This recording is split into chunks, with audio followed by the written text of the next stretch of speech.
Assalamu alaikum rahmatullahi barakatuh, everybody. I'm Preacher Moss, host of the SOS, the Shout Out Show, coming to you on a Spotlight Saturday. Hope that you're having a great day. If you're not having a great day, you still have time to make it greater. And if you're having a great day, you have time to make it one of your best days. Brothers and sisters, we want to make sure that we get at the top of our show. I'm going to try and make it a case that we get out to our sick and shut ins. I want to give a shout out to Sister Lorraine Kitchen, who is recovering. I want to give a shout out to Sister Nancy Mustafa. I want to give a shout out to Sister Ike and her family. I also want to give a shout out to my main man, Kendrick Sandals, and of course, our beloved sister, Miss Eleanor Davis. Today's show, brothers and sisters, I am going to try and do a little bit of a hybrid, if you allow me to, and it really has to do with the valuing of time. And I want to look at it not just at the time on your wrist or the sands of time or something like that, but I'm talking about time in a real space capacity. I was at Juma yesterday, and the imam said something. Um, he said something, and I talked to him about it, and it really had to do with how we look at time, the functionality of time, the mobility associated with time, the valuation of time. I'm going to hopefully through this half hour, 40 minutes, if you allow me to, begin to talk about that because it has so much to do with a lot of the things that we're dealing with right now, whether it's Afghanistan, whether it's Haiti, whether it's the hurricane that's coming, whether it's the vaccine, COVID, Delta. It has so much to do with how we prepare ourselves.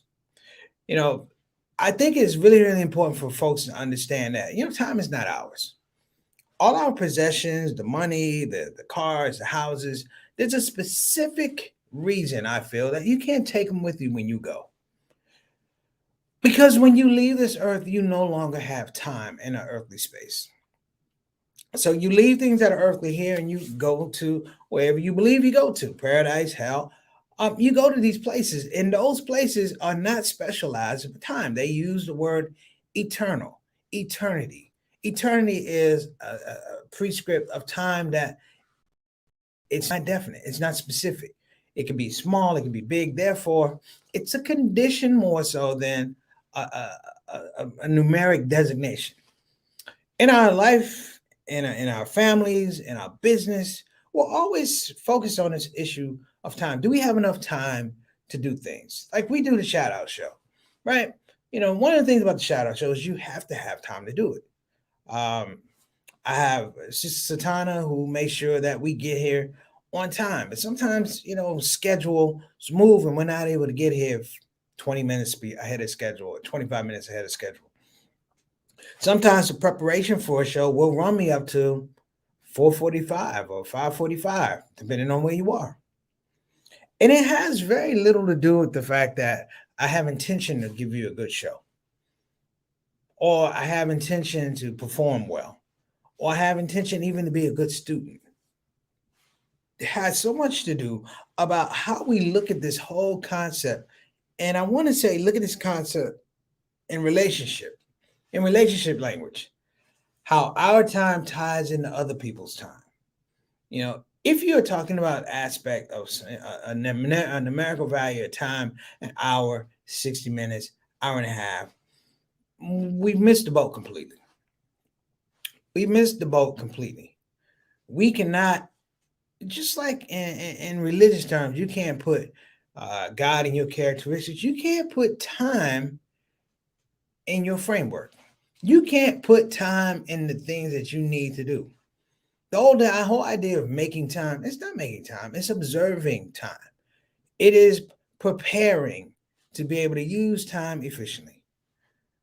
Now, I may say some things in this show you may not agree with, and that's fine. I invite all kinds of comments, if disagreements, if you don't agree, you have an idea about time. I'm going to tell everybody to jump on the show. Do that. In fact, quote unquote, don't waste time. Do it right away. But the thing I want to look at is how time is something we really haven't discussed in this whole period of COVID. We talk about valuation of life, we talk about valuation of our jobs, our health, and things like that. Admittedly, myself included, the powers that be have not really talked about how important it is to understand the concept and the value of time. We're not going to waste your time. Let's go ahead and get the show started. And Preacher Moss, the Shout Out Show.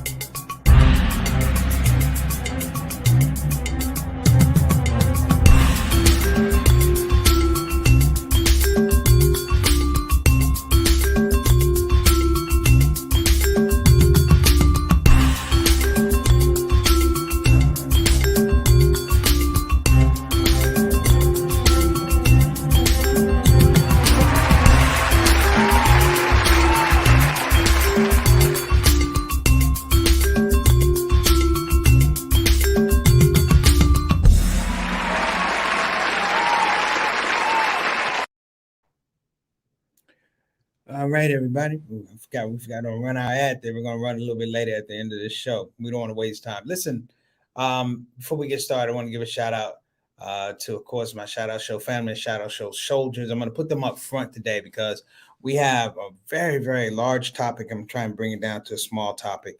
And of course, I want to make sure I maximize my time. If you come over here on the show for the first time, we thank you. But you've been on other live stream shows.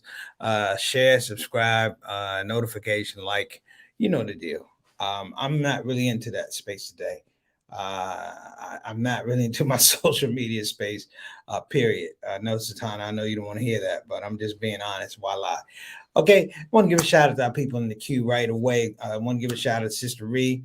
Hello, family, blessed and busy. We're very grateful. She's down at the International Market, 239 Greens Road, Houston, Texas, 11 to 7.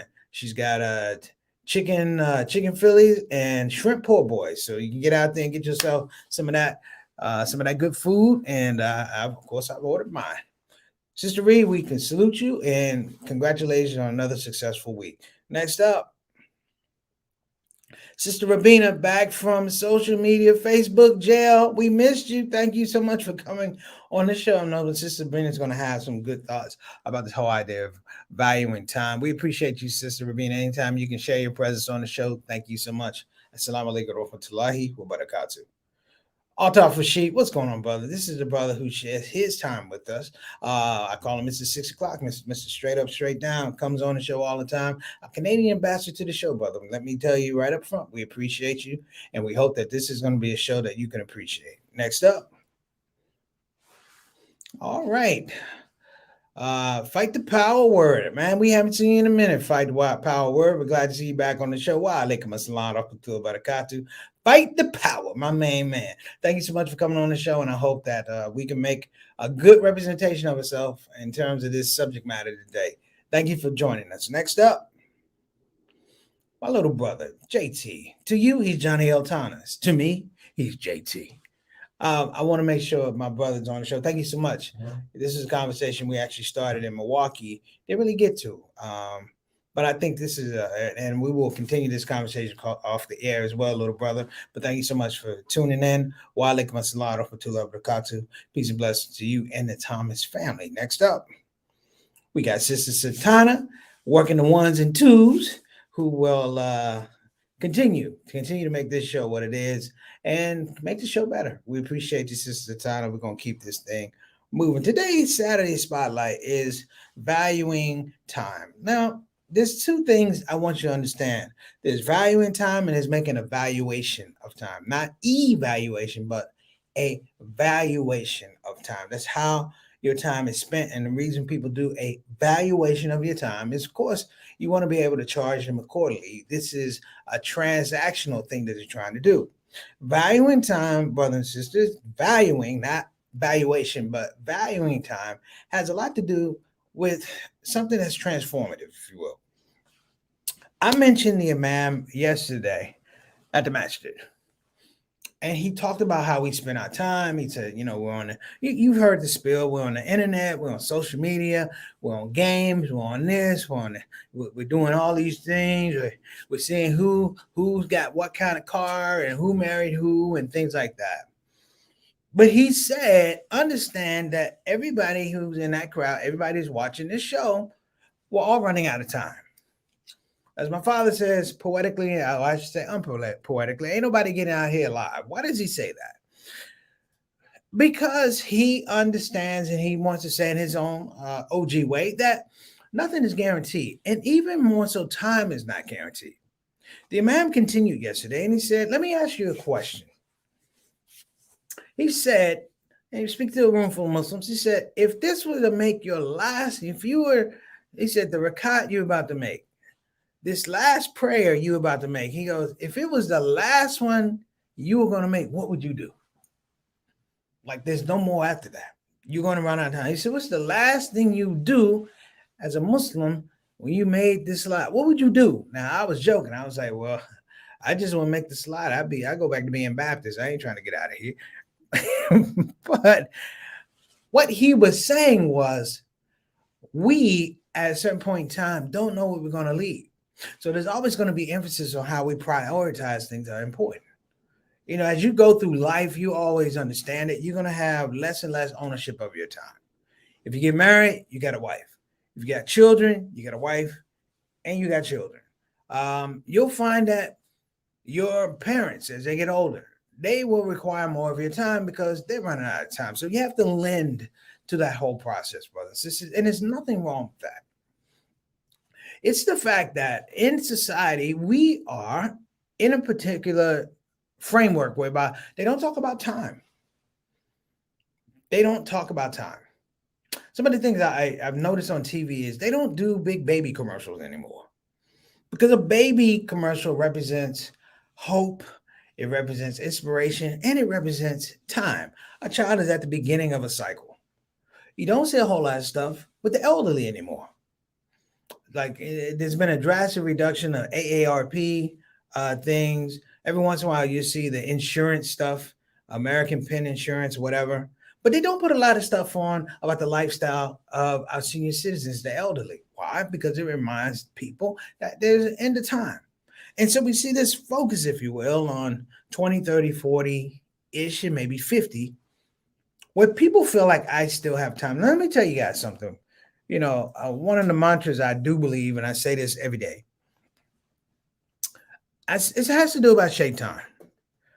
It has to do about the devil. Now, whether you're a big fan of the devil, that's not what I'm talking about. I'm talking about the ability to change perception, which I believe is one of the devil's greatest skills, to change perception. And I always say, the devil's two biggest lies were, one, you're better than someone else, and two, you have more time. Now, maybe about 4 weeks ago, I was saying, the devil's two biggest lies, you're better than someone else, and you have more time. I didn't really recognize that they were really, really intermingled. Like they were part of the same sentence. And it has to do with how you spend your time. The liar and the arrogant person, I always feel like, spends their time rather quickly because you're dealing with a level of falsehoods. You have to be different places and you can't focus. So your time is divided in weird spaces and weird calculations.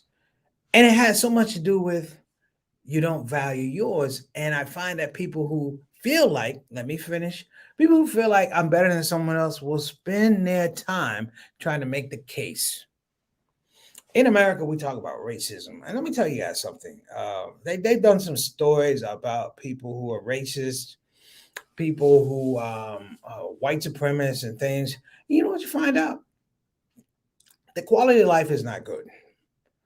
The quality of life is not good because you're spending your time, or I won't say cognitive surplus because that's a given, but you're spending your time on something that has absolutely nothing to do with you.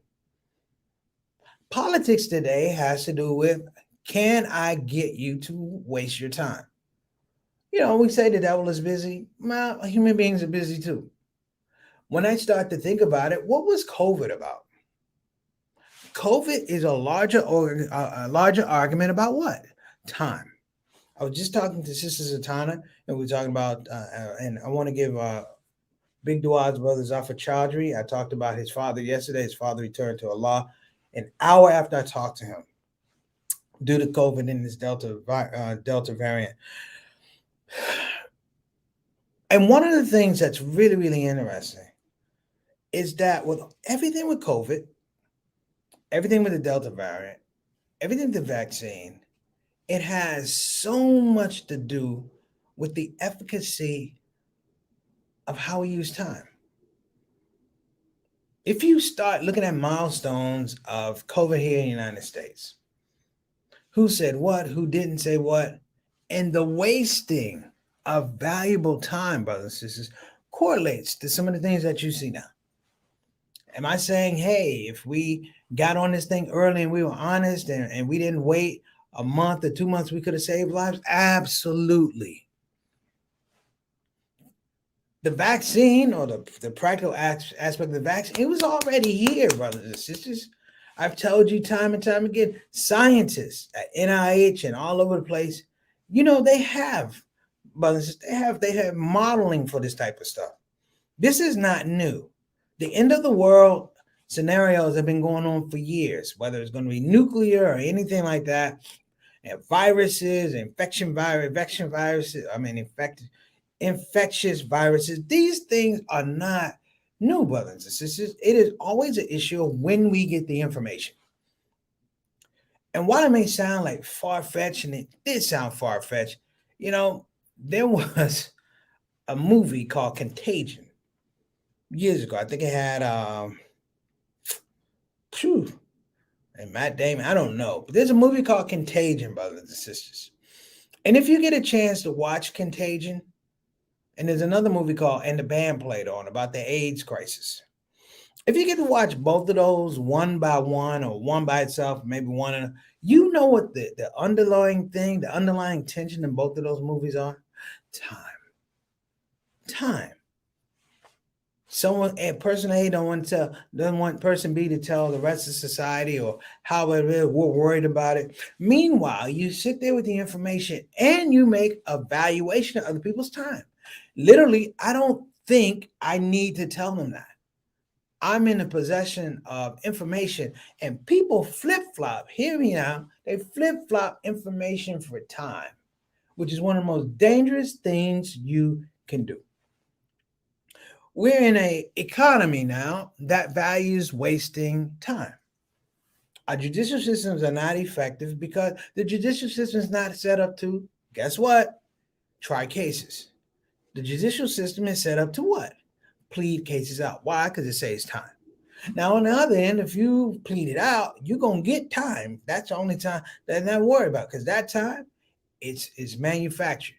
It has, they show the studies of guys who've been in jail for 2-3 years, the cost of incarceration, but they don't talk about the cost of them being in jail, because I believe that is that level of scarring, mental, I want to say being mentally incapacitated, if you will, through incarceration is devastating. It's devastating. Literally, the course of time is such a thing whereby we've probably all had this. Somebody who we love from our neighborhood, maybe they went well. We call it a state-sponsored vacation. They went to the state university, and maybe they left and they did 10 years or 5 years. The damage of being out of a space that constantly reevaluates time and values it is scary. It's detrimental. When these guys come back to society, the issue, look at the numerics here. Look at the money. Let's look at just the idea of years. If you are out of a mainstream system for 5 years, 60 months. If you're out of a mainstream system for 60 months, where you're not taking part of society, you're not learning technology, you're not being affected by by business. Even more so, you're denied the ability to be around people who are quality people. Now, this is no knock on people who are in prison. I'm talking about the incarceration system is not a situation that breeds quality people. It's meant to incarcerate you. It's meant to break you. And it's meant to put you in a space of mental servitude. Those things, everything I just said is not healthy.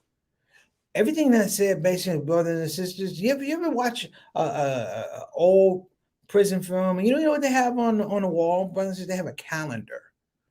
They have a calendar. I'm like, what is the calendar there for?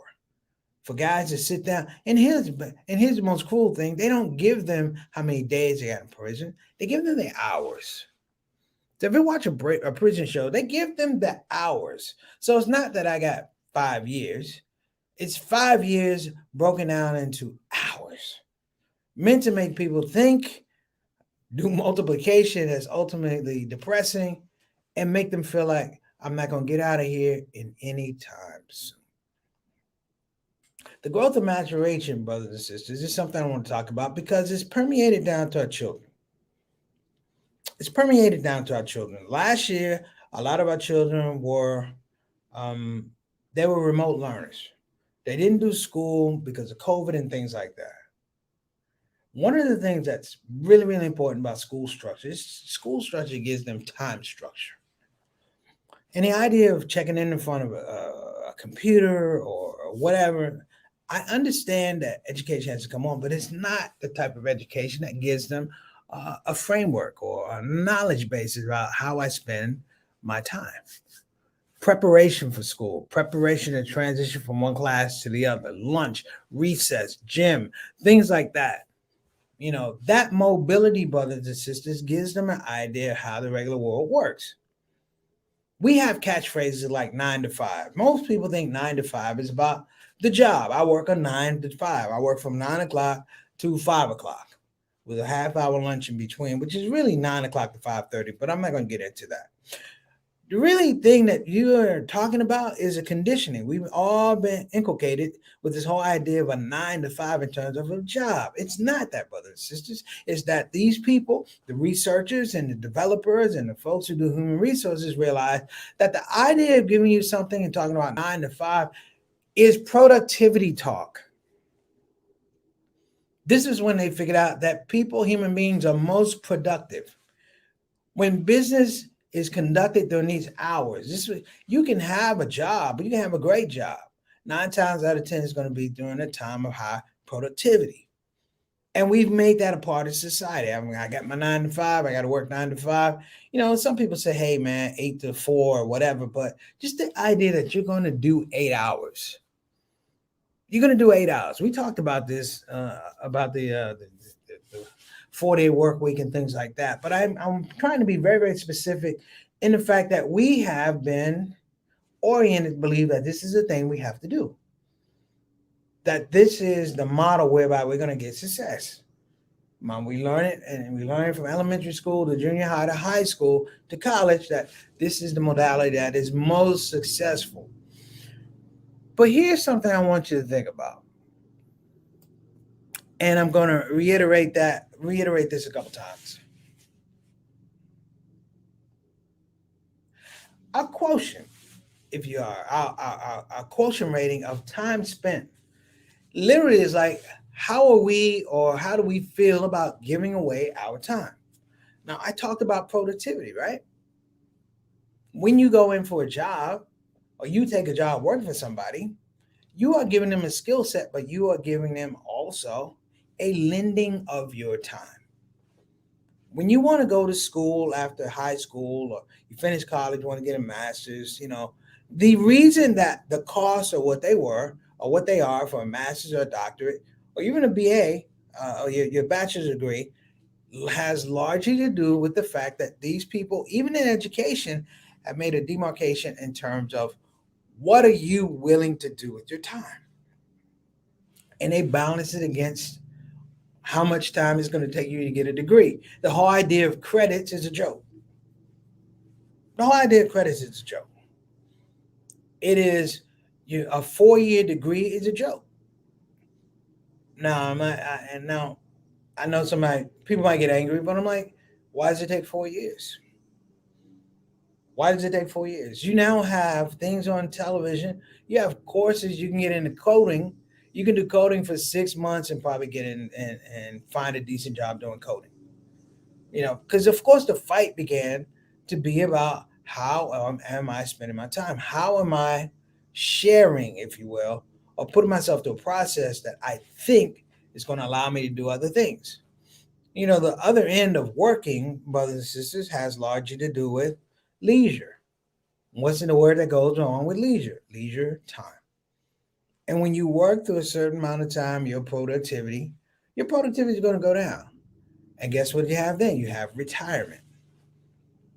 These things should not be new, but I think they need to be revisited because right now, and I don't know about you guys or anyone else. I'm going to speak for myself. And I'm going to talk about COVID. But I'm not going to talk about COVID in the way you think. I'm going to tell you guys, when I caught COVID back in late January, here's the thing that scared me most about COVID. I got sick on a Tuesday morning. Didn't really get out of bed to sit up more than 30 minutes until the following Monday morning. But here's the thing, I could tell you little, if anything, other than I was sick because I couldn't tell you what I did with that time.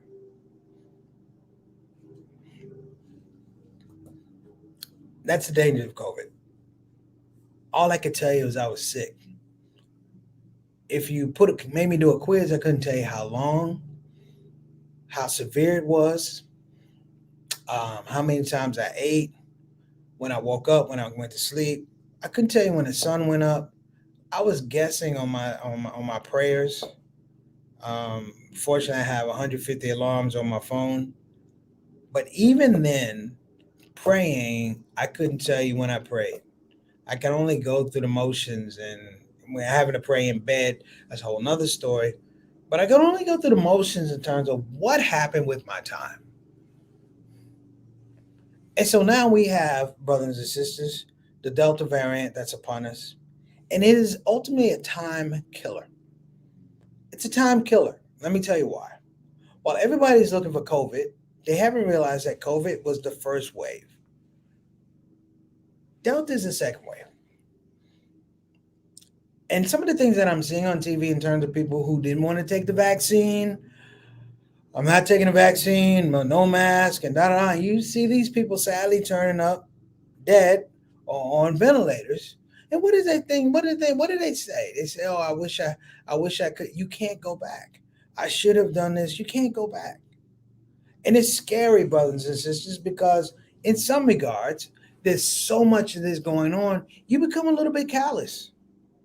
You literally become a little bit callous. And I think the callousness comes from the fact, in some regards, that I feel like you didn't value my time. You didn't value my life. You didn't value my health. Now, I'm not trying to be selfish, but I'm like, listen, if we're really going to be a society, a community that comes to this thing with COVID, just like when you deal with social justice, my brothers and sisters, is merely folks telling you time's up, time to do something different, not another time. I won't forget the last time. You got one more time. And why is it we can't get back to that situation scenario? Why is it we're afraid to talk about the damage of when we don't value time? I don't want to be the person, and I'm sure you don't want to be the person that tells somebody when a tragedy comes, oh, if you only had more time. Oh, if I just had a little bit more time, because that's regret language. That's regret language. Let's be honest. In terms of death, when it's your time, you're gonna go. Plain and simple. You're going to go. Uh, that is it. Like the Imam said yesterday, he said, "Let me break it down like this," and I thought it was poetic. He said, "Let me break it down like this. If you had one blink left, what would you do?" And I just imagine a bunch of people walking around not blinking like this here.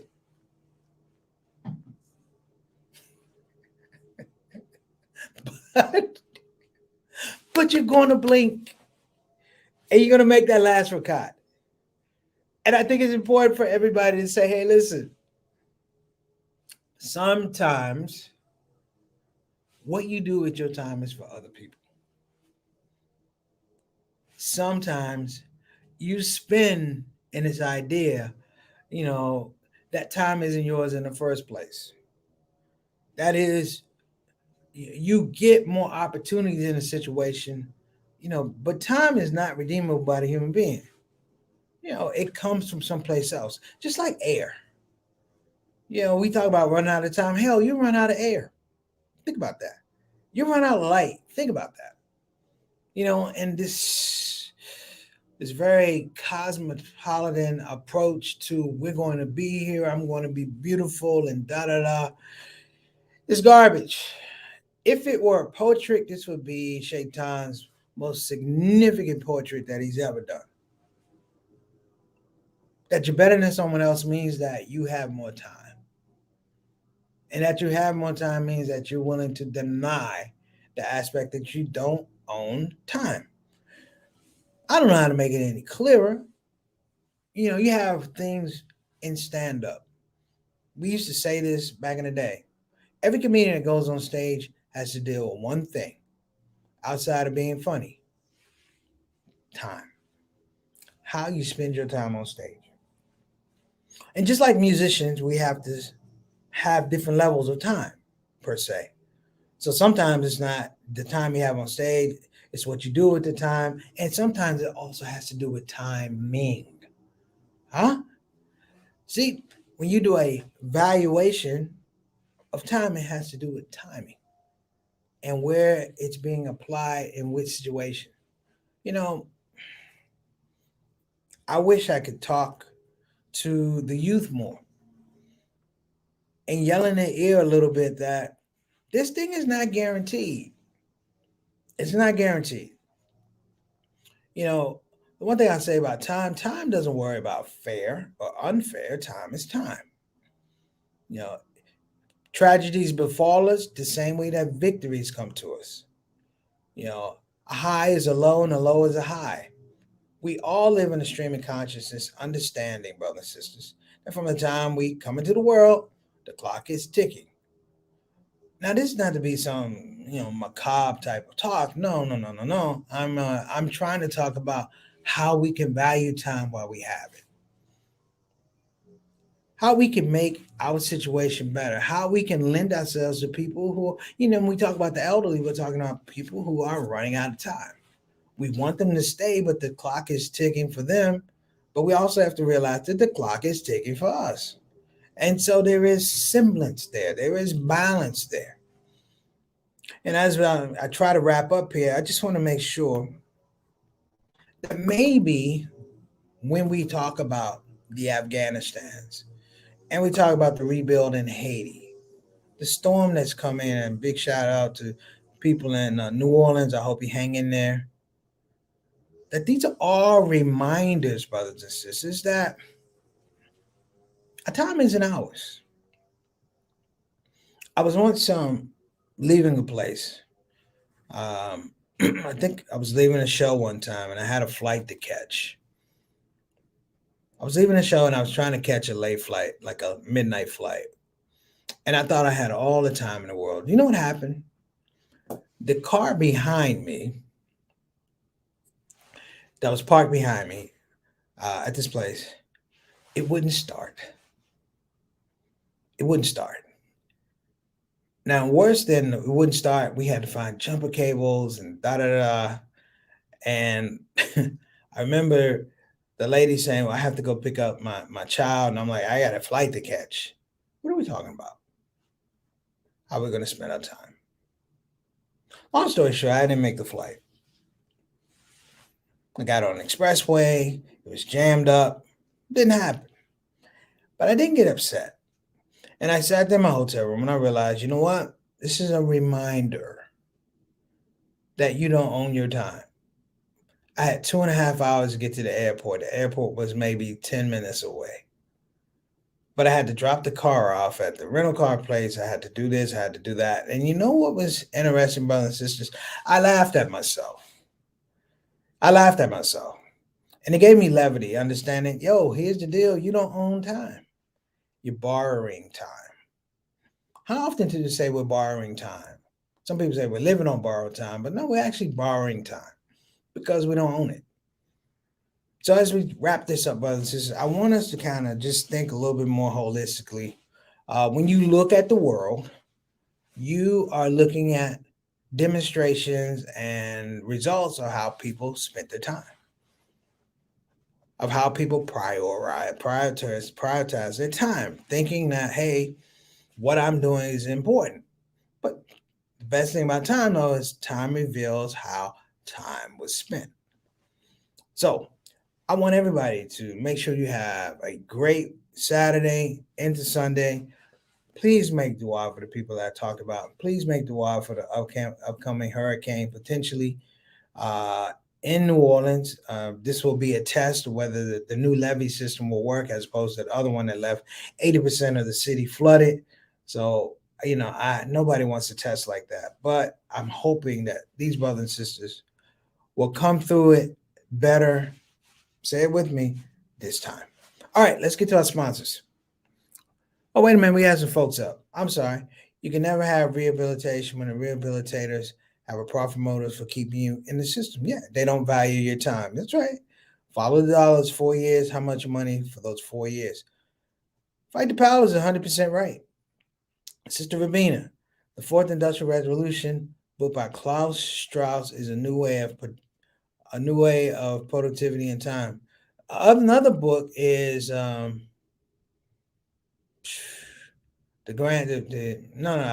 come up with the name of that book later. Sister Rabina, please read the book COVID-19, The Great Reset by Klaus Schwab, written 10 years ago. He is now head of the World Economic Forum. Read the book The Virus by Stanley Johnson, written in 1980s. Stanley Johnson is Boris Johnson's dad. That's scary. He still got COVID. That's scary. Well, listen, I want to make sure that we get everybody up. Sister Tana, do we have anybody up? I don't want to miss anybody. We good? All right. Let's get to our sponsors. I want to give a shout out to www.befinanciallyindependent.com. Again, that's www.befinanciallyindependent.com. You can call 1-888-496-6845. Again, that's 1-888-496-6845. I mean, that's right. You call, if you email, fill out the blank, they get back to you. I fill out the information space, will get back to you. If you call, that phone will be either answered or returned. You'll get a return call from Maxine BK Esquire. That's right. This is a minority business enterprise. Make sure you check it out.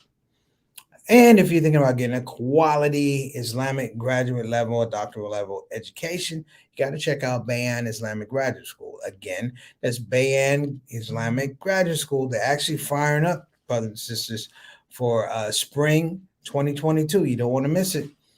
I got out of there this year, so if I can do it, you can do it. Well, maybe not. I don't know. I'm just kidding. I believe everybody has equal opportunity, and believe me, I think it's a great use of your time. Okay, so brothers and sisters, I want you to have a great day. Think a little bit of what I said. Share it with your friends. Don't just think about what I said. Have a conversation about time with your friends. You'd be surprised how other people are thinking about time, and sometimes you can grow that quality environment. Sometimes have these conversations. So listen, I have to go. You guys have been great. We're gonna roll our ad on ISNA. I want to give a shout out to ISNA, who's having their 58 conference. They are doing their 2021 virtual convention this year. They're coming to a phone or a computer screen near you this year. We want you to check it out. They have over 100 scholars and speakers who are going to be talking. They have a town hall. They have a town hall on Friday. So, and Sister Satana and I are doing our most to make sure that you get that information. God bless everybody. We will see you tomorrow, inshallah. Have an amazing day. Take care. The world stopped. Mosques closed. So we prayed alone. Gatherings stopped.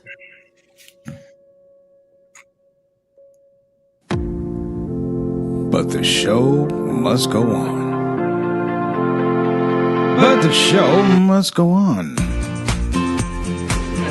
But the show must go on.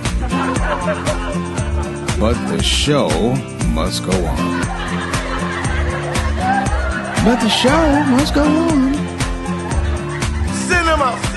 But the show must go on. But the show must go on.